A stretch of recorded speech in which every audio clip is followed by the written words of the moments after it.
परम पूज्य गुरुदेव और वंदनीय माता जी की चरणों में कोटि कोटि प्रणाम। आप सभी को प्रणाम।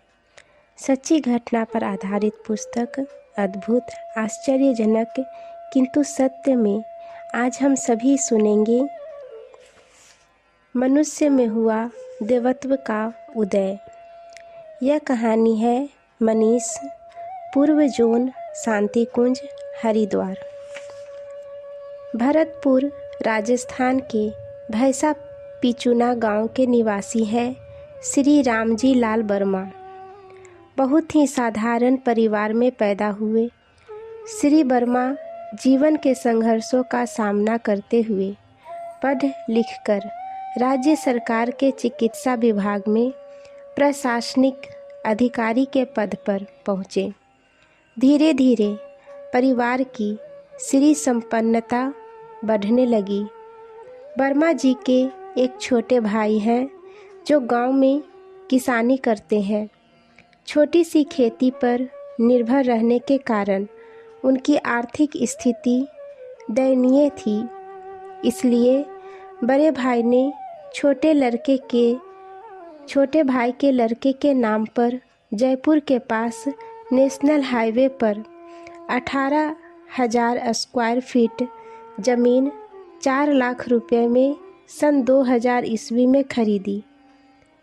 करते धरते 9 साल बीत गए। छोटे भाई की अभावग्रस्तता दिनों दिन बढ़ती गई।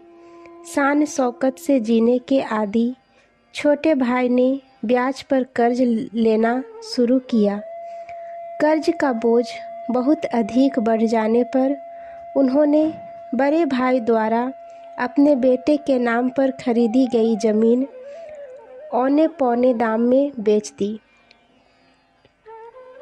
सन 2009 ईस्वी में उस ज़मीन की कीमत 10 लाख हो चुकी थी, जबकि बेची गई सिर्फ 50,000 रुपये में।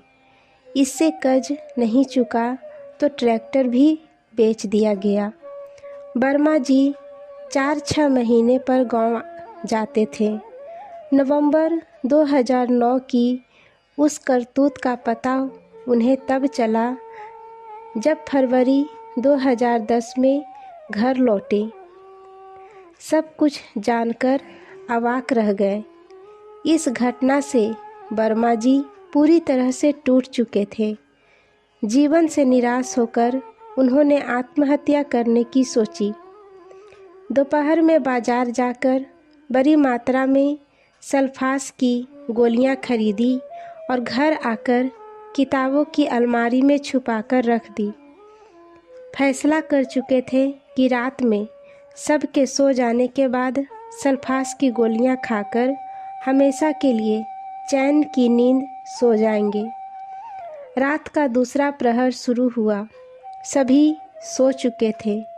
वर्मा जी सल्फास की गोलियों की तरफ बढ़े, लेकिन आश्चर्य, गोलियां अलमारी से गायब थी। उन्होंने किताबों को हटा कर खोजा। गोलियां नहीं मिली। इस खोजबीन में पूज्य गुरुदेव की एक किताब उनके हाथों में आ गई।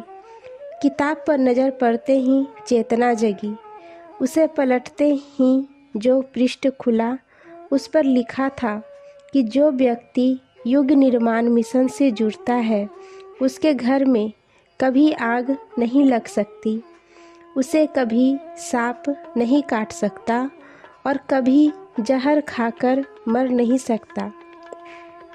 पूज्य गुरुदेव की ये पंक्तियाँ पढ़ते पढ़ते वर्मा जी का चेहरा आंसुओं से तर हो गया था। वे देर रात तक खिचक कर रोते रहे।